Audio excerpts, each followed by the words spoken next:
Hey everybody, and welcome to my channel. My name's Amber. I'm going to unpackage the Eva cup. So I have some extra cups that I'm planning on comparing this to. I don't know if it's going to be in this video or another video. Okay, so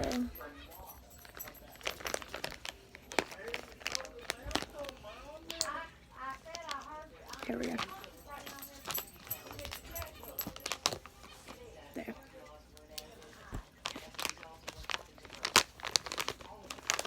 So when I seen this, I was like, why did they send me two of the same cups? But they didn't. So this is made in the U.S. It does have the Eva, does say Eva cup.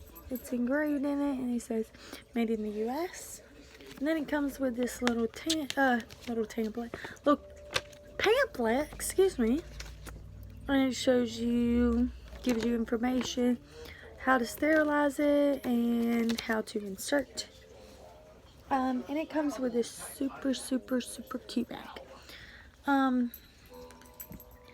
Firmness is about like my Super Genie that I got yesterday. So this is the Eva cup. So thank you for watching. Like and subscribe for more videos. Check out my other videos about this cup. Might be coming up. Thanks for watching. Bye, you guys.